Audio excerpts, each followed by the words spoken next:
आप जरा ध्यान से चिपक के देखिए इस बात को, आगे बढ़ते हैं। मैंने अभी अभी कहा कि पोलिस में लोग रहते थे और वो कुछ ना कुछ क्या करते थे, गतिविधियां करते थे।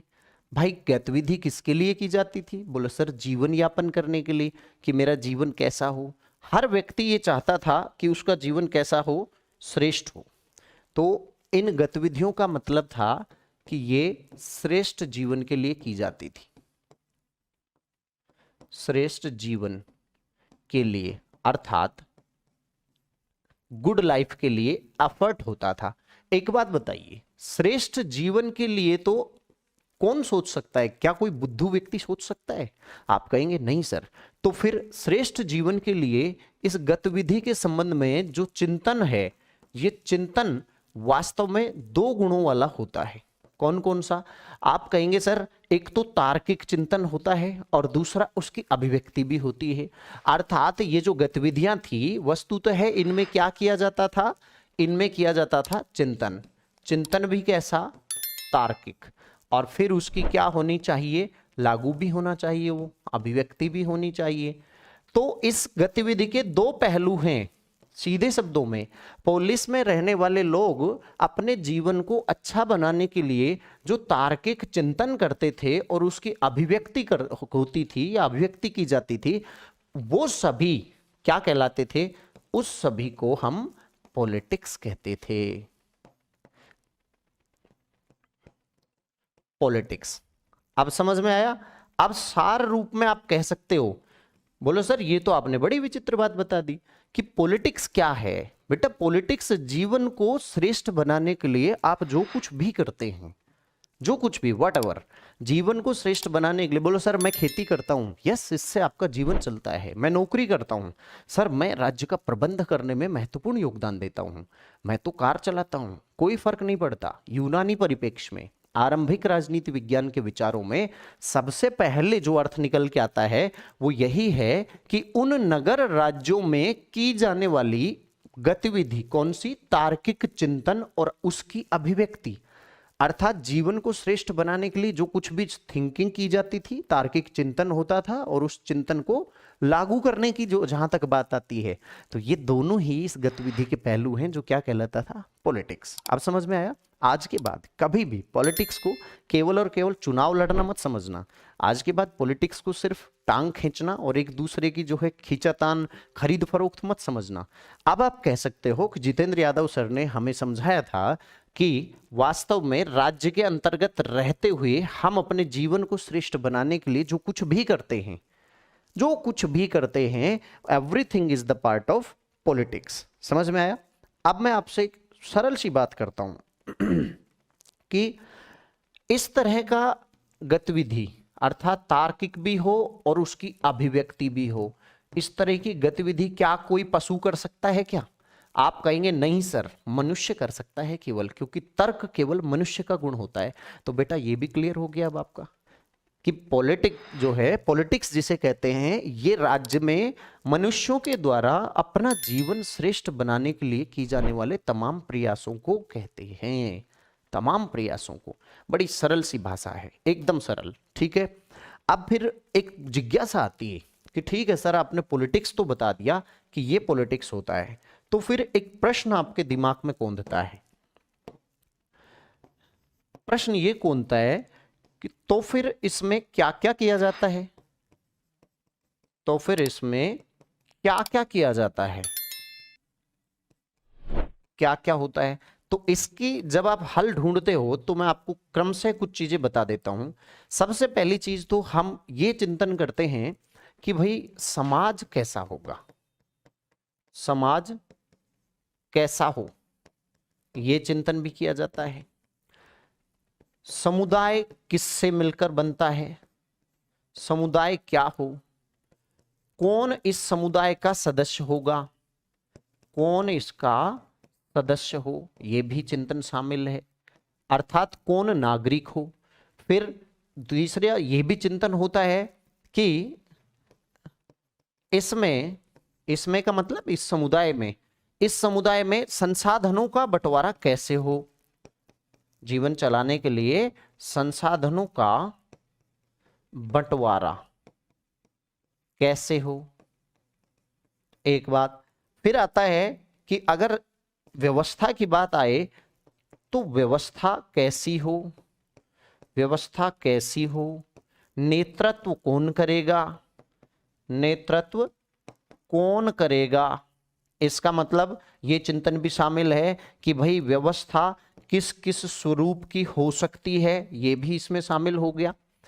नेतृत्व कौन कौन कर सकता है, किस किस प्रकार के होते हैं नेतृत्व, हुआ कि नहीं हुआ, बताइए क्रमबद्ध रूप से। अब आप समझते आ गए कि सर इसका मतलब तो ये तो बड़ी सामान्य चीज है, बड़े मजे आ गए यार, पॉलिटिक्स तो ये चीज है। हाँ, नगर की या राज्य की सीमाओं में रहकर उस पुलिस में ऐसी बौद्धिक गतिविधियां की जाती थी, किसके द्वारा, इस मनुष्य बाबा के द्वारा।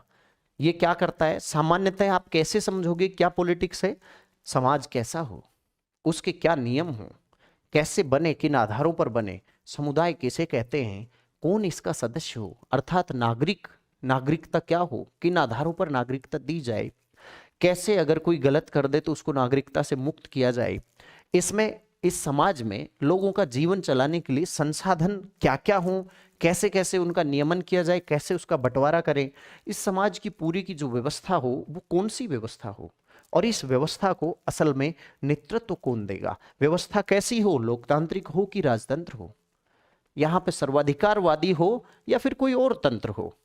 ऐसे ही नेतृत्व कौन करेगा, इसका मतलब है आपका लीडर या राजा कौन होगा। तो ये सारे चिंतन किसका हिस्सा हैं, बताइए। ये सब कुछ, इन सब प्रश्नों को खोजा जाता है मनुष्य के द्वारा, किसमें, पॉलिटिक्स नाम की गतिविधि के अंतर्गत। अब बताइए समझ आया पॉलिटिक्स क्या होता है, यस और नो करके आप अपना थम्स अप करके फटाफट दिखाइए।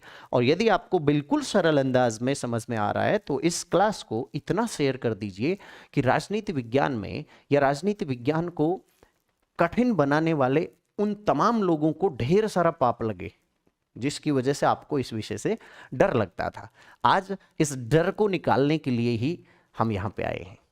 समझ में आई बात, फटाफट शेयर कर दीजिए और अपनी सक्रियता भी एक बार आपके कमेंट में मुझे नजर आ जानी चाहिए। ये कमेंट विजिबल क्यों नहीं है, देखना एक बार, इधर कुछ और दिख रहा है, ठीक है, इज इन्फेक्टेड। उतारो फटाफट से, फिर आगे बढ़ते हैं।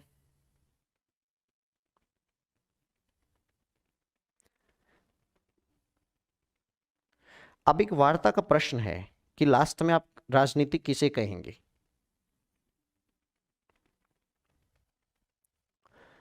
अगले स्लाइड पर चलते हैं। तो संक्षेप में अब आप कह सकते हो, संक्षेप में कह सकते हो, राजनीति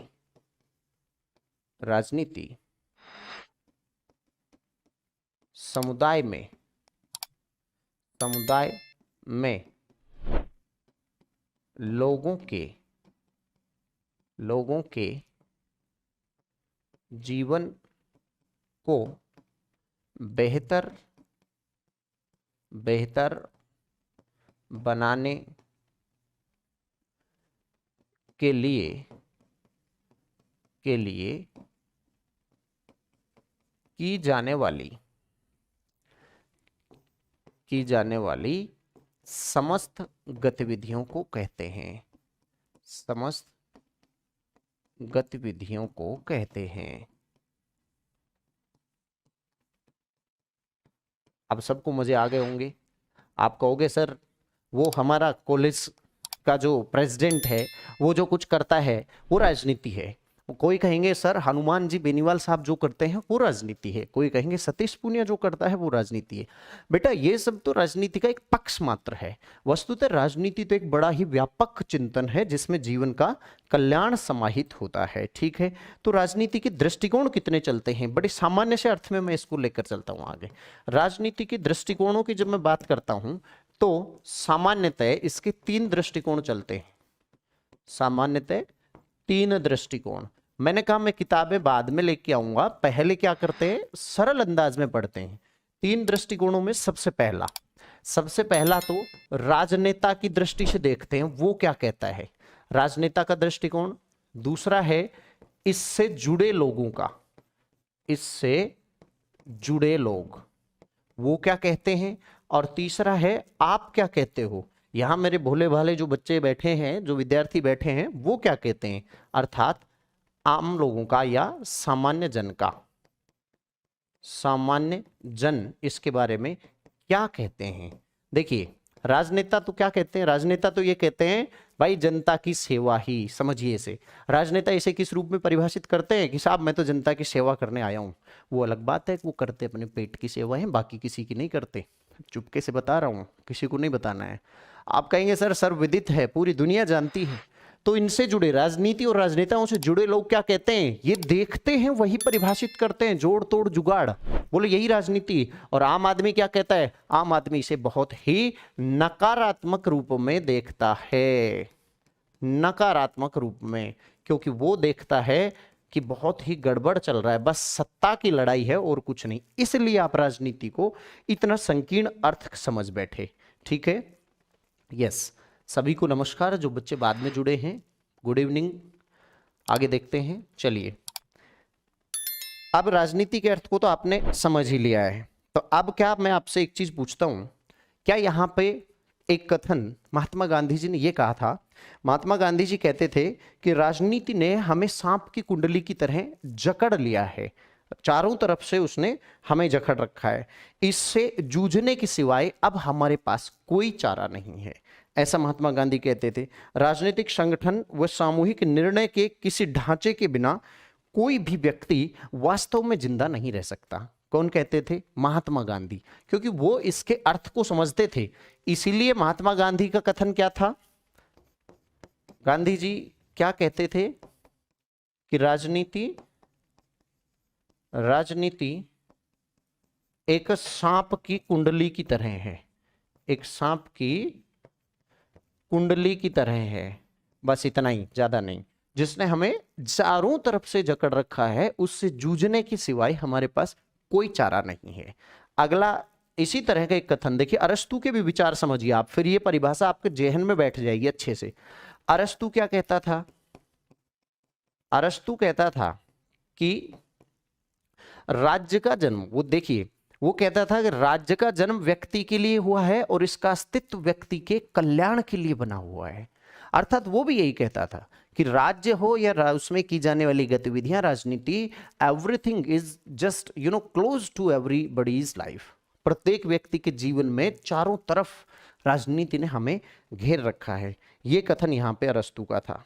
तो प्राचीन समय के सभी विद्वान देख लो या आज के सभी विद्वान देख लो, सभी एक बात पर तो सहमत हैं, और बात यह है, सारे लोगों का विचार जब अपन देखते हैं तो एक बात निकल कर आती है कि राजनीति जो है वो सामान्य हित की अवधारणा है, सामान्य हित की अवधारणा, ये तय है। चलो अब राजनीति के बारे में आपके विचार बिल्कुल क्लियर हो चुके हैं। सर राजनीति उन गतिविधियों को कहते हैं जो व्यक्ति के जीवन को श्रेष्ठ बनाने के लिए संपादित की जाती हैं, ठीक है। अब ये किस तरह की गतिविधियां हैं, इनका स्वरूप क्या है, इसमें क्या क्या चीज शामिल होती हैं। मित्रों यहां हम इसे दो रूपों में समझेंगे। देखिए यदि इसे आप गतिविधि मानो या क्रिया मानो, गतिविधि मतलब दो तरह की, बौद्धिक भी और व्यवहारिक भी। भाई अब इसके दोनों पहलुओं को समझिए। जब इसे एक शास्त्र के रूप में पढ़ते हो तो समझ लो कि ये बौद्धिक गतिविधि है, लेकिन जब व्यवहार में करते हो तो ये व्यवहारिक गतिविधि है, ठीक है। तो ये क्रिया रूप में और शास्त्र रूप में, दोनों ही रूपों में आगे बढ़ता है। समझ में आया। तो राजनीति विज्ञान को, विज्ञान क्या चीज है जो इसे विज्ञान बनाती है। अब यहाँ पे मैं कुछ चीज ले लेता हूं कि एक सवाल आ सकता है कि राजनीति क्या है। चलिए मैं प्रश्न करता हूं, राजनीति क्या है।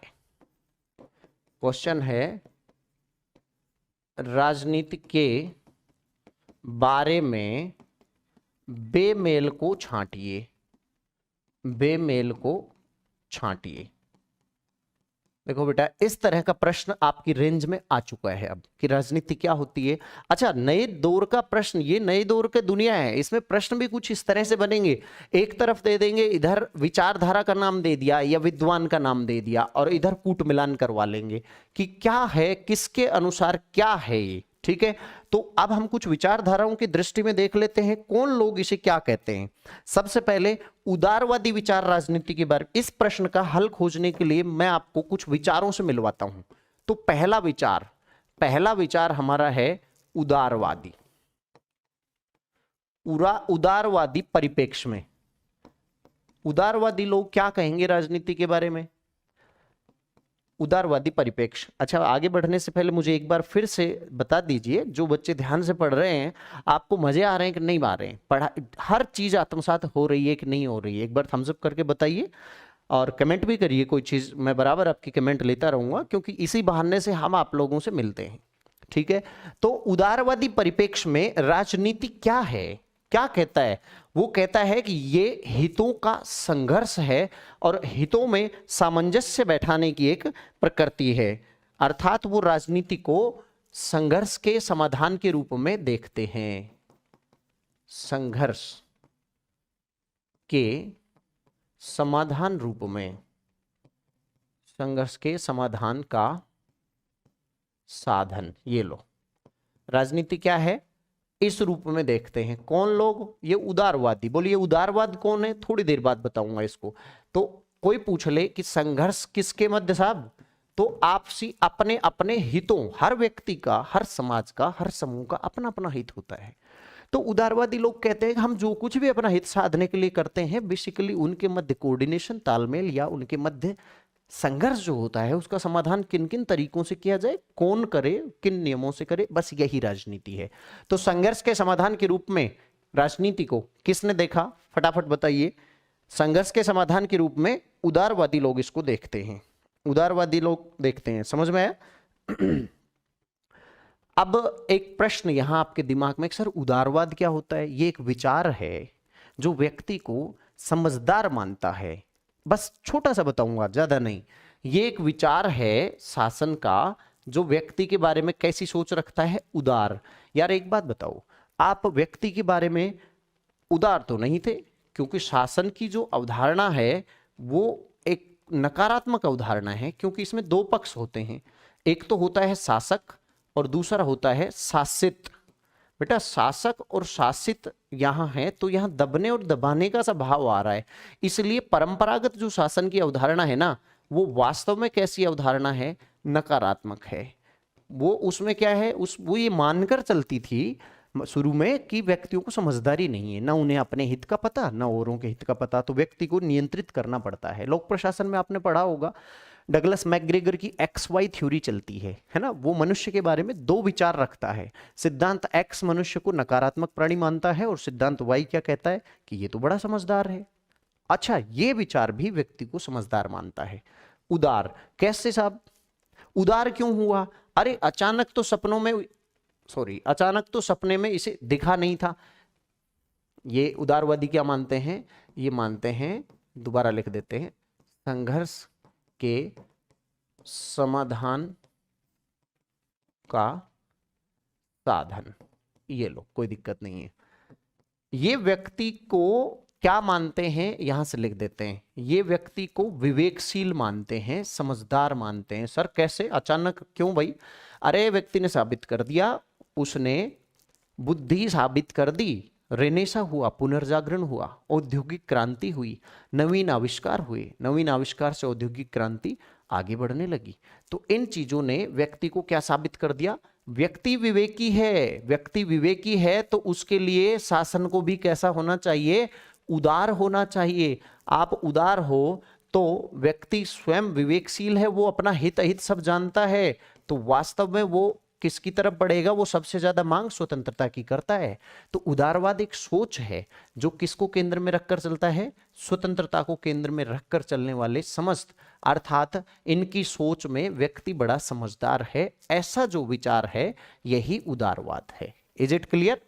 तो ये उदारवादी इसे किसके रूप में देखते हैं? संघर्ष के समाधान के रूप में। दूसरा जो है, दूसरा विचार आता है सामान्य हित की अवधारणा, सामान्य परिप्रेक्ष्य। सामान्य परिप्रेक्ष्य, अभी अभी आपने कहा सामान्य हित मानता है। इसे सामान्य हित मानता है। अर्थात राजनीति में सामान्य हित के लिए की जाने वाली तमाम गतिविधियां शामिल होती हैं। मार्क्सवादी क्या कहते हैं? मार्क्सवादी लोग कहते हैं कि राजनीति कुछ नहीं है, केवल वर्ग हित का साधन है। मार्क्सवादी कहते हैं कि राजनीति क्या है? वर्ग हित का साधन।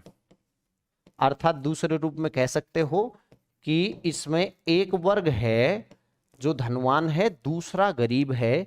तो धनवान जो हैं, पूंजीपति जो हैं, वो सर्वहारा के शोषण करता है। इस अर्थ में जो राज्य या राज्य की संस्थाएं हैं ना, वो शोषण का उपकरण मात्र है। उपकरण है किसका? वर्ग के शोषण का उपकरण मात्र है, ऐसा मार्क्सवादी विचार मानते हैं। समझ में आया? मार्क्सवाद में कौन कौन है? अब यहाँ पे ये चीज है कि सर इसमें कौन कौन से लोग आते हैं, क्या क्या आते हैं, ये बेटा बाद में पढ़ेंगे। बस अभी एक सवाल कवर करवा रहा हूं मैं, ध्यान रखें। मार्क्सवाद में वैसे जैसे बहुत सारे मार्क्सवादी आते हैं, मोटे मोटे रूप में लिख देता हूं जिनको आप जान सकते हैं। लेनिन। मार्क्सवाद भी वैसे एक बड़ी धारा है, समाजवाद का ही एक रूप है। आज के दिन पहले 9 चलते थे समाजवाद मुख्य रूप से, अब समाजवाद की बहुत बहुत ही बड़ी विचारधारा हो चुकी है समाजवाद। तभी तो इसके बारे में कहा जाता है कि एक ऐसा विकृत टोपा है समाजवाद, जिसको जिसने ओढ़ा उसके सिर के अनुसार इसने आकार कर लिया।